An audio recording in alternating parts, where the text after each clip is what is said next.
Goeiemôre gemeente.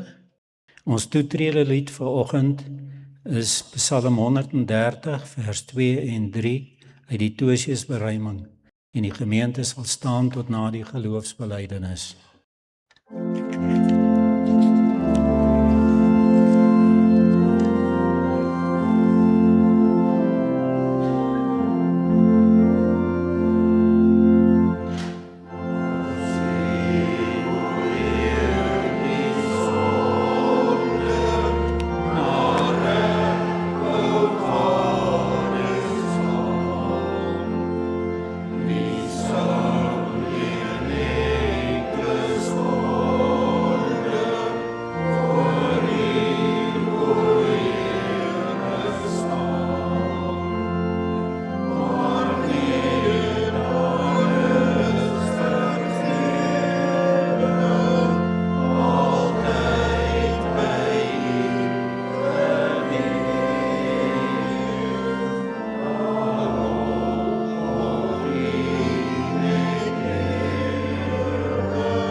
Ek kyk op na die berge.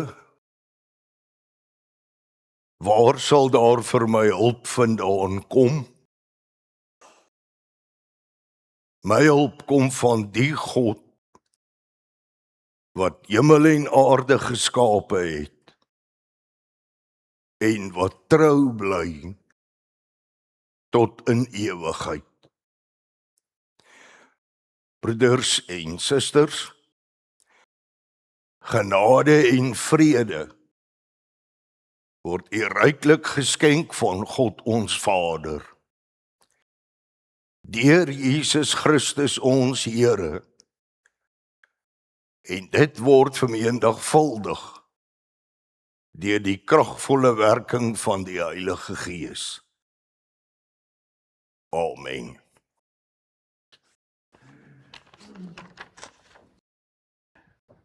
Ons lofsang, God het ons geseën met sy seun gegroet.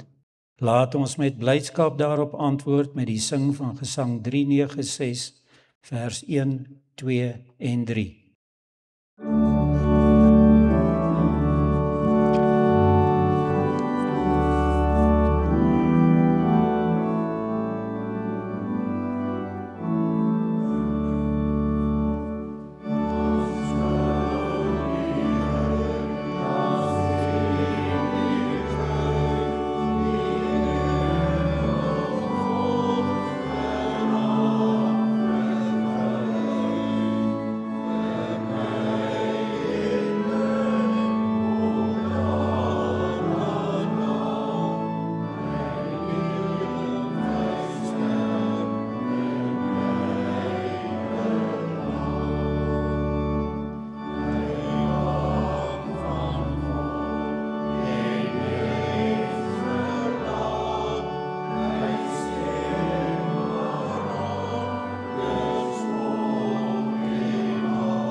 Kom ons bely ons geloof saam met die kerk van alle eeue.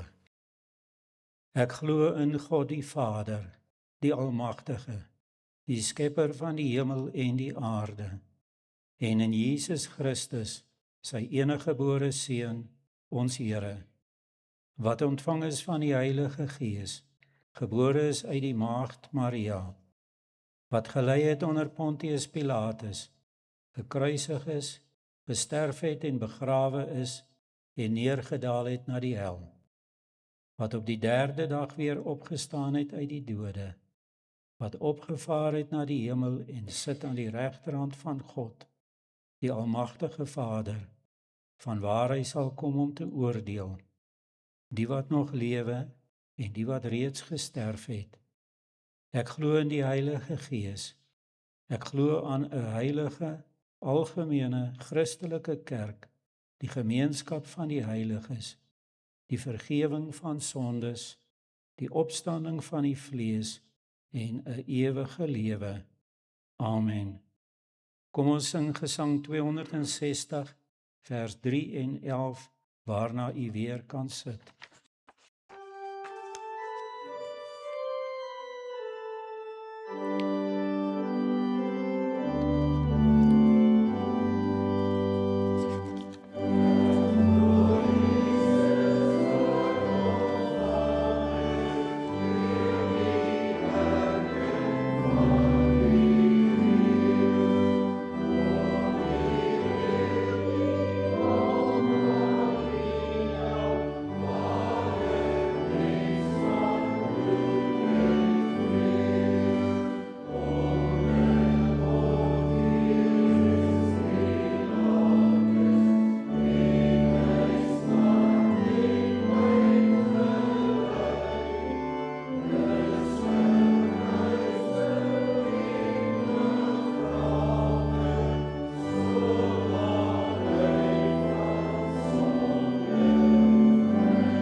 Die wet dien vir ons as reël van ons dankbare lewe voor God.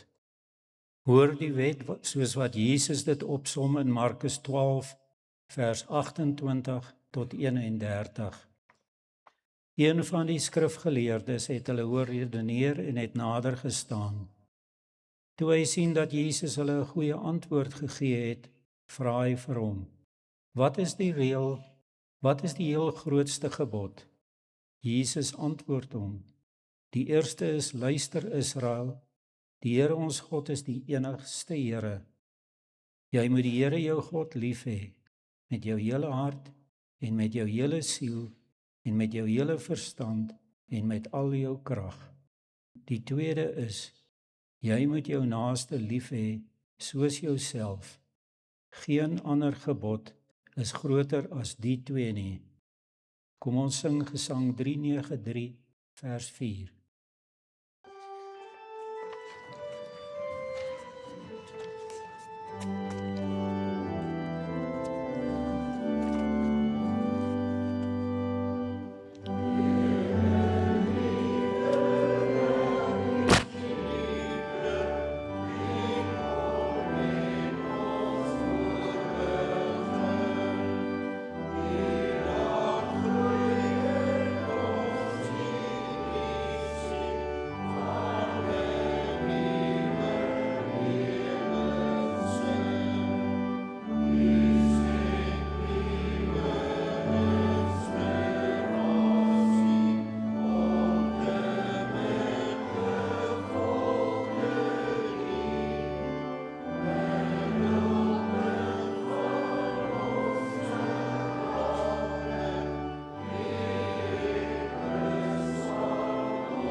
Gemeente van ons Here Jesus Christus. Ons skriflesing kom vanoggend uit die Ou en die Nuwe Testament. Uit die Ou Testament lees ons uit 1 Konings hoofstuk 19 vers 1 tot 5 en uit die Nuwe Testament Lukas 22 vers 39 tot 46. Agab het vir Isebel vertel wat Elia alles gedoen het. Ook dat hy al die profete, die Baal-profete, om die lewe gebring het.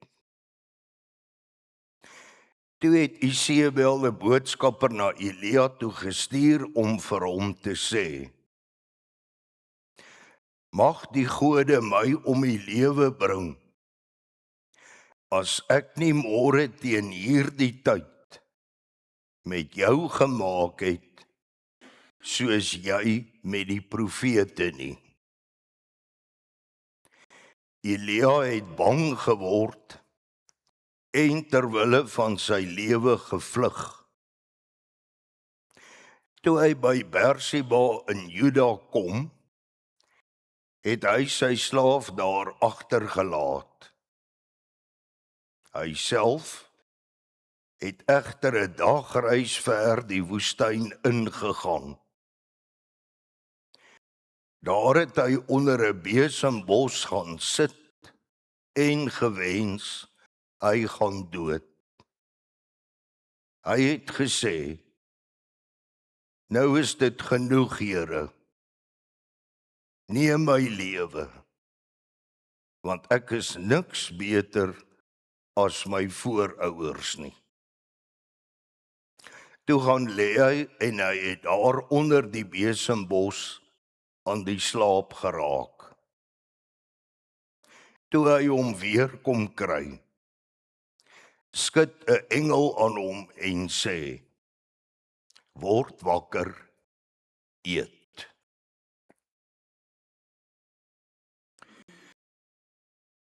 Jesus het die stad verlaat en volgens gewoonte Olyfberg toe gegaan. En sy disippels het hom gevolg. Toe hy op die plek aankom, sê hy vir hulle: Bid dat julle nie in versoeking kom nie. Hy het hom toe van hulle afgesonder, omtrent so ver as 'n mens met 'n klip kan gooi. Daar het hy gekniel en gebid: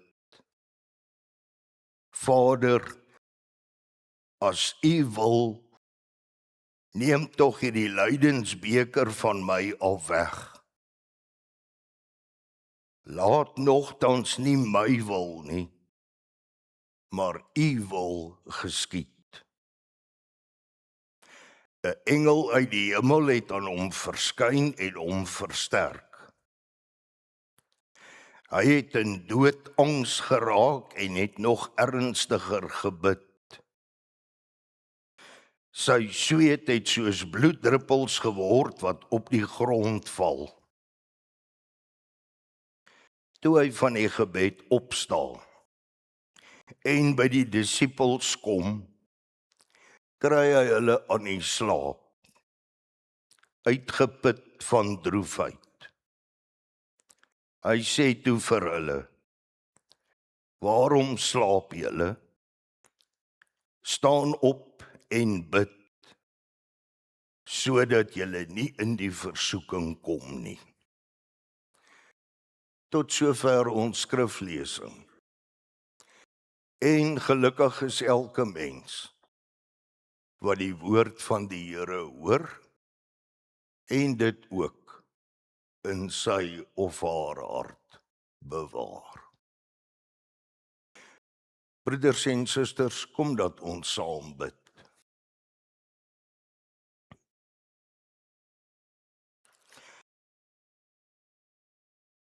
Ons Vader in die hemel,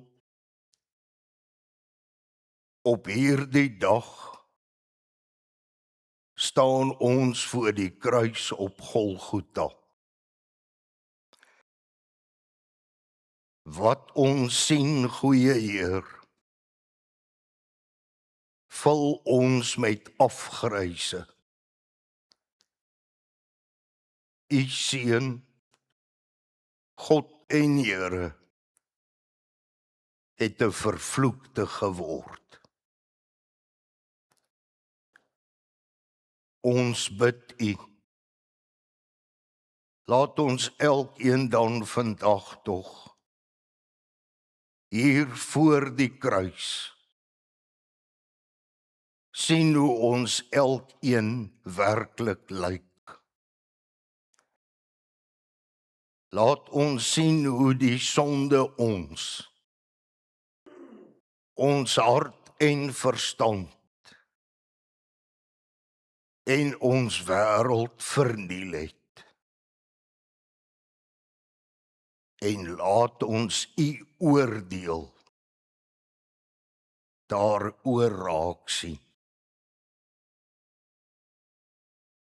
Laat ons elkeen in diepe berou tot die besef kom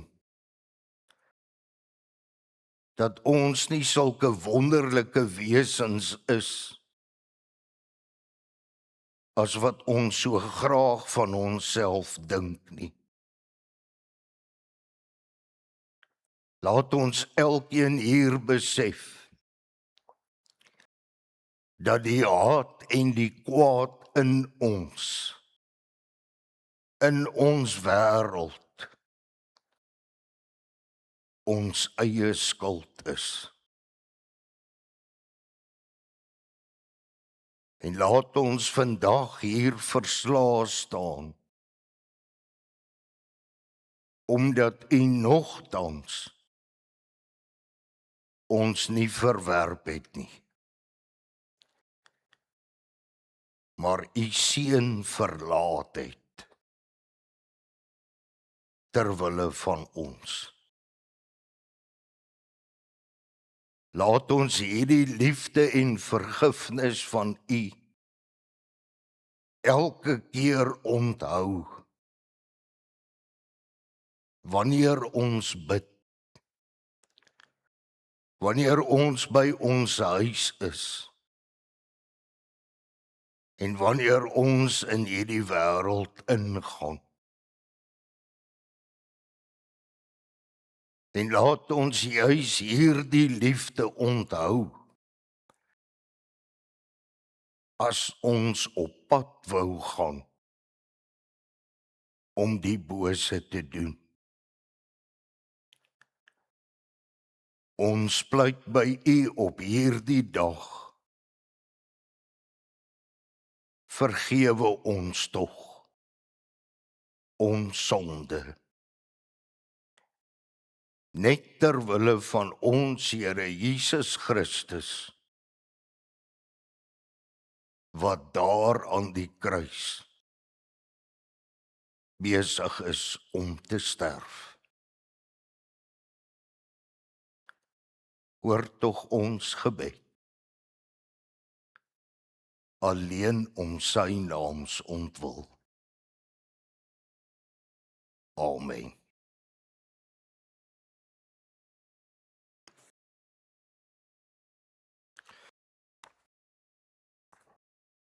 Gemeente, kom ons sing vervolgens Gesang 399, die 2de en die 5de strofe.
Op 'n dag soos hierdie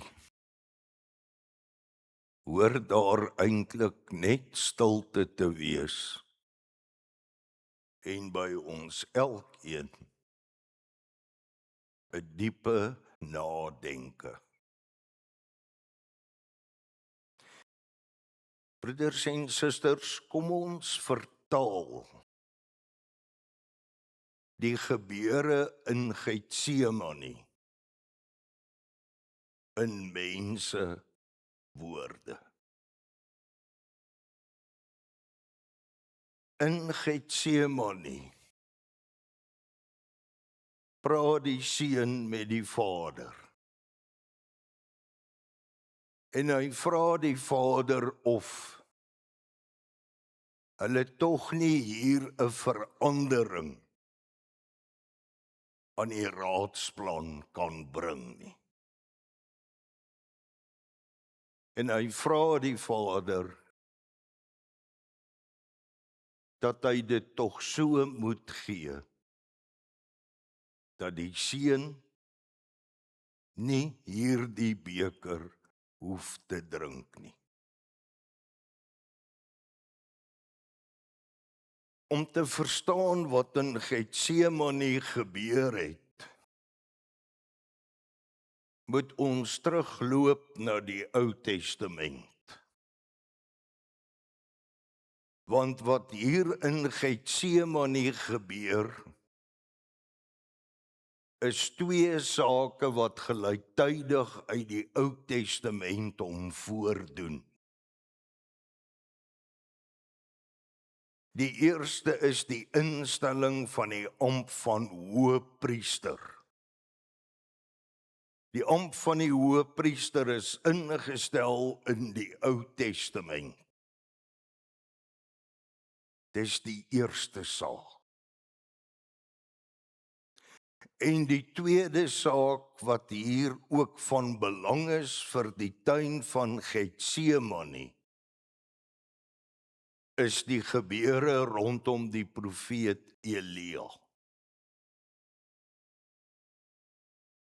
So pas het Elia ongeveer 500 Baal-profete op die berg Karmel om die lewe gebring. Die afgodsdienaar Isebel het daarvan te hore gekom en sy sweer by haar gode dat sy Elia ook om die lewe sal laat bring. Elia kry die boodskap. Haar soldate is op pad. En hy begin vlug. Hy laat nader sy dienskneg op Berseba alleen en hy vlug die woestyn in. En daar vind ons hom in ons skriflesing onder 'n besembos.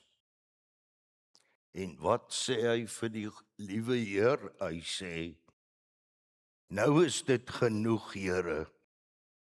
Neem my lewe, want ek is niks beter as my voorouers nie. Toe hy hom weer kom kry, skud 'n engel aan hom en sê, word wakker en eet. Was daar vir hom roosterkoeke en 'n kruik water. Wat bid Elia die Vader?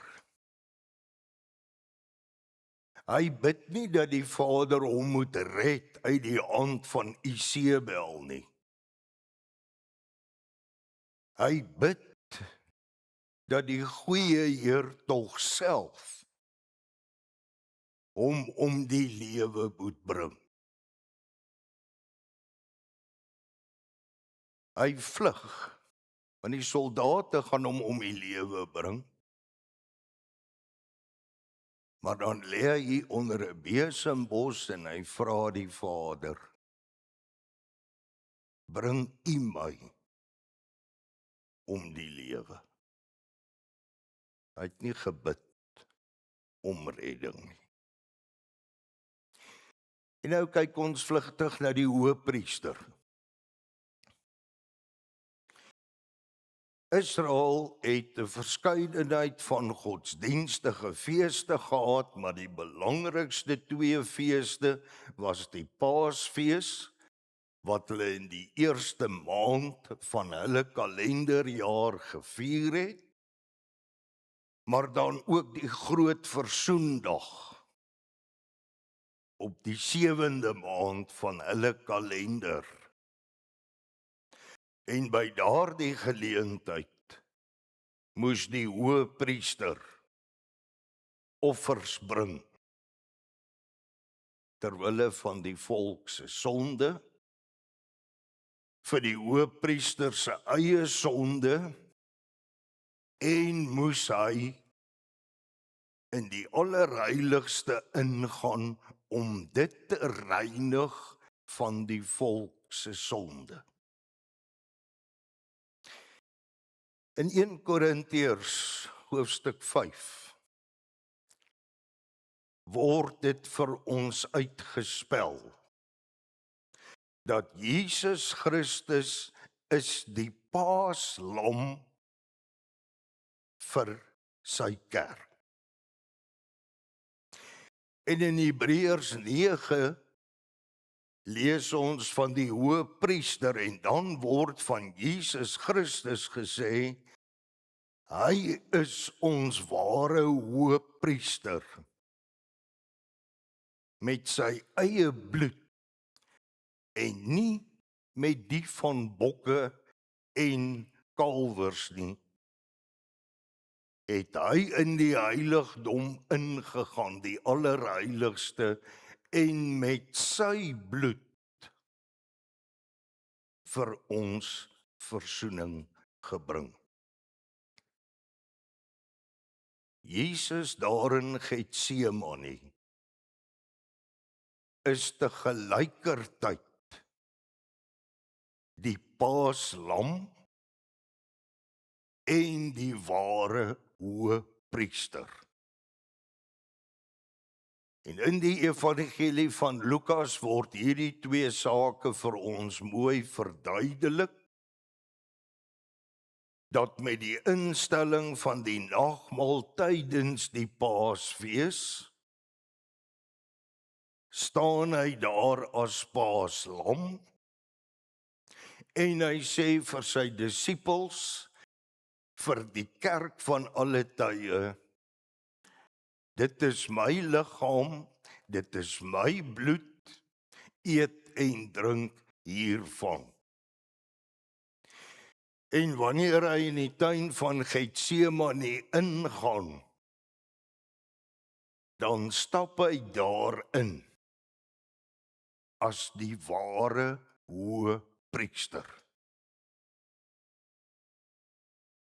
En nou gaan ons net vir 'n oomblik terug na die hoëpriester in die tyd van die Nuwe Testament. Die groot versoendag was vir Israel die belangrike dag. En daarom het daar ook streng voorskrifte oor die hoëpriester gegeld ten opsigte van sy voorbereiding vir die groot versoendag. Vir 7 dae lank moes hy hom in die tempel voor die groot versoendag, moes hy hom afsonder.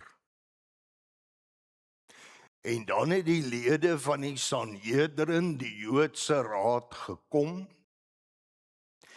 en hulle het vir hom al die wette voorgehou wat hy moes nakom tydens die groot versoendag. En dan op die laaste dag, net voor dit aand word, want die Jode se volgende dag begin as dit vanaand, wanneer die son sak, begin hulle volgende dag. En daardie aand van die 6de dag Dan kom ander skrifgeleerdes na die hoëpriester toe. En dan moes hulle sorg dat hierdie hoëpriester eintlik maar in gebed bly. Sy aandag vestig op wat môre gaan gebeur. En as dit lyk asof die hoëpriester wil insluimer,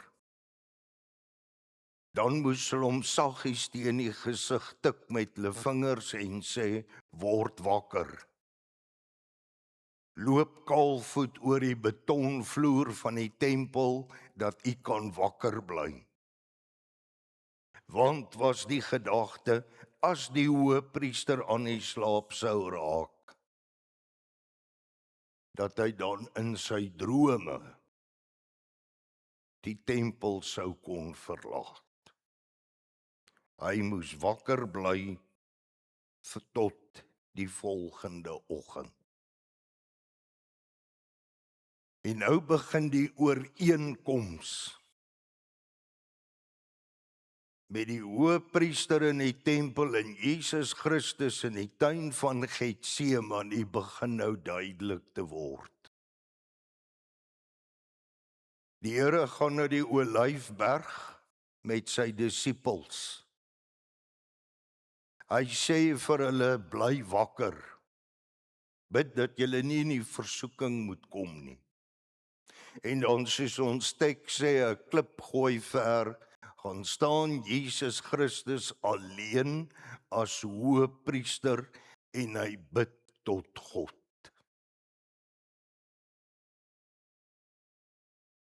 As hy bid, laat hierdie beker by my verbygaan.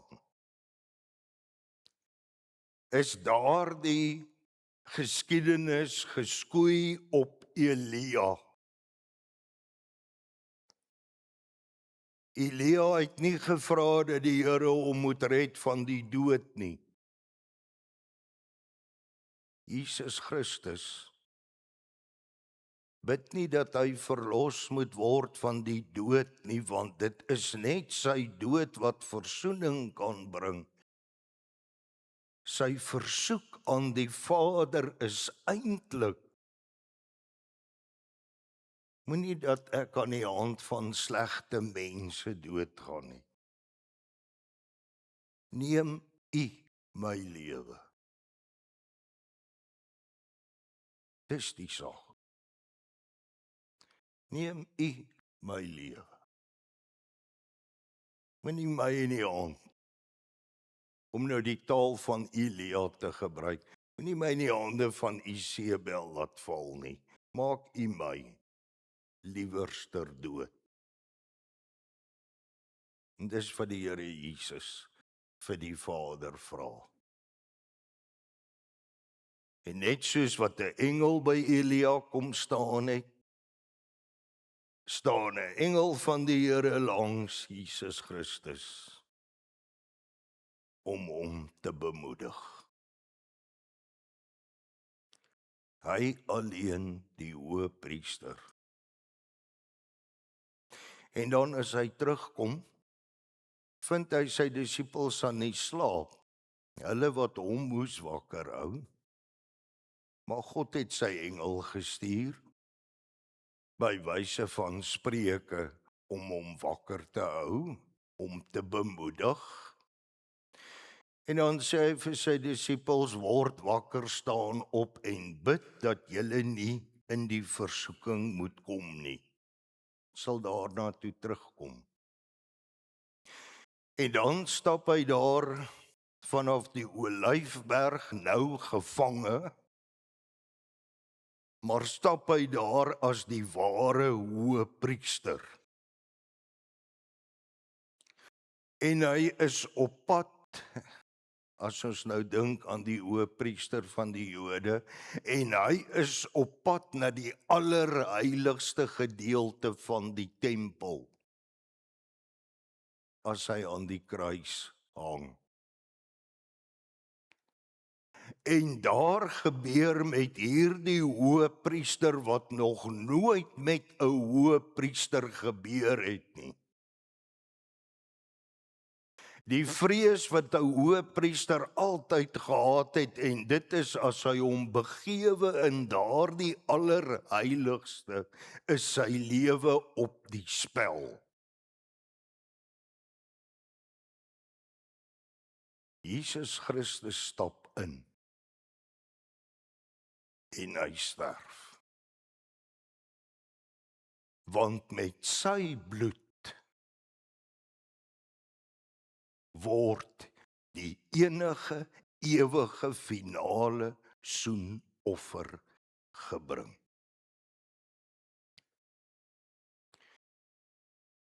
So erg dat hy aan die kruis uitroep: my God, waarom het U my verlaat?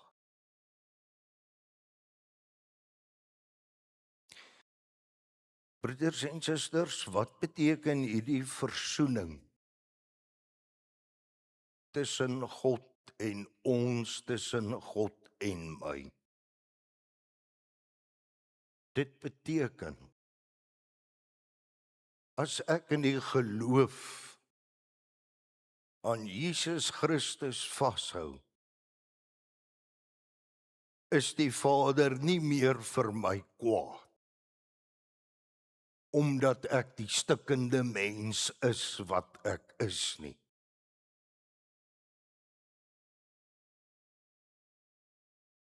Hy is nie meer vir my kwaad. As ek in die geloof aan Jesus Christus vashou, staan die allerheiligste gedeelte van die tempel vir my oop. Ek mag daarin gaan sonder 'n hoëpriester. En ek hoef die dood nie te vrees nie. Ek mag in die teenwoordigheid van die Allerheilige kom. As ek in die geloof in Jesus Christus vashou, is daar niks meer in hierdie ganse wêreld waarvoor ek hoef bang te wees nie. Niks nie. Nie mense, magte, owerhede, haat en nait, en selfs die dood nie. As ek in die geloof in Jesus Christus vashou, dan kan ek onder leiding van die Gees 'n spontane, heilige lewe lei. 'n Lewe wat gevoed word met die liggaam en die bloed van Jesus Christus. Wat is ons grootste gevaar? Die kerk en ons elkeen, is dat ons in die versoeking val van die disippels. Die Here sê vir hulle, moenie in die versoeking val nie, bly wakker en bid.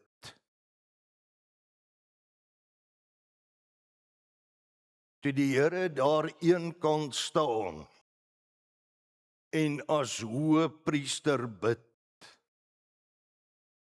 het hierdie, kom ons noem hulle die gelowiges in hom, het hulle maar begin moeg word en aan die slaap geraak. Die saak wat 'n klip gooi ver van hulle gebeur het maar uit hulle gedagte gegaan. En toe Jesus die volgende oggend vroeg hulle wakker maak, toe sê hy weer vir hulle, moenie in die versoeking val nie. Moenie in die versoeking val om te vergeet wat by die kruis op Golgotha gebeur het. En ons doen dit almal. Dink vir jouself, 'n ramp tref my. Wat doen ons? Ons vertel vir ander mense oor die selfoonboodskappe. Bid asseblief vir my. Dit gaan baie sleg met my. En ons mag dit doen, jy moet dit reg hoor. Ons mag vir ander mense vra om vir ons te bid. Ons mag. Maar wat doen ons in die proses? Ons laat hierdie geleentheid by onsself verbygaan om met die liewe Vader self te praat.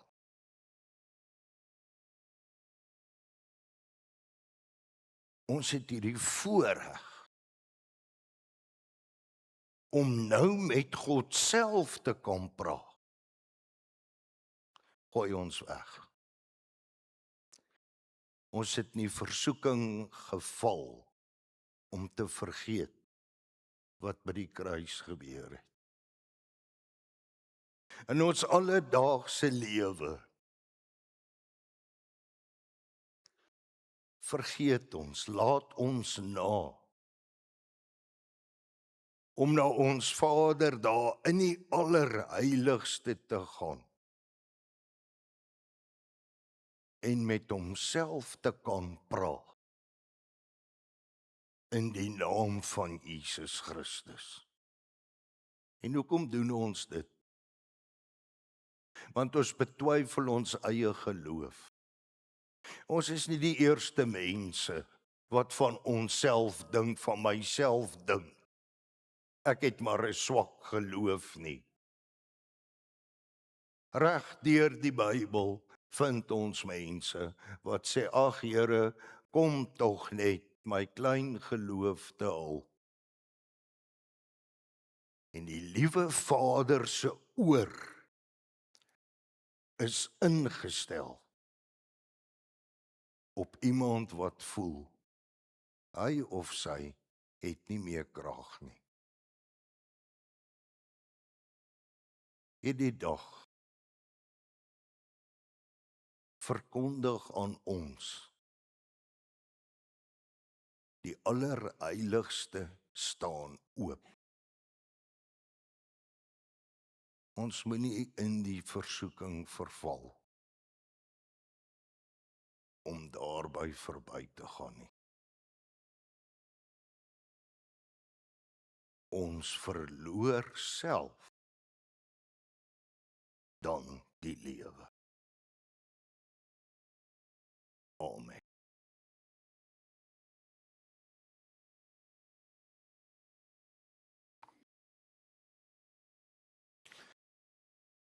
Gemeente, ons slotgesang sing ons in beurtsang, gesang 387.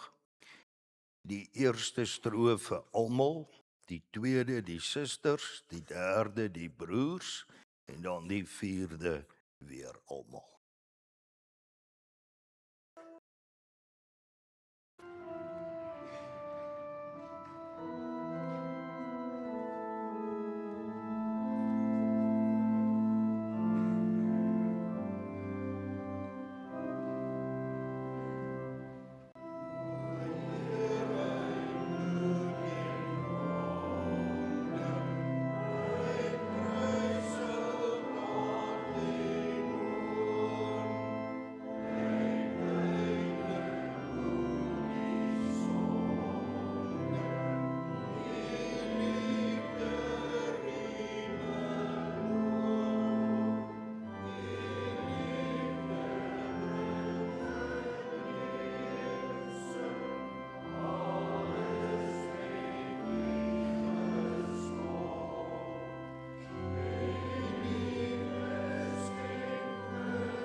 ontvang die seën van die Here en gaan in vrede. Die liefde van God ons Vader, die genade in Jesus Christus ons Here en die troostvolle gemeenskap van die Heilige Gees bly met u elkeen. Amen.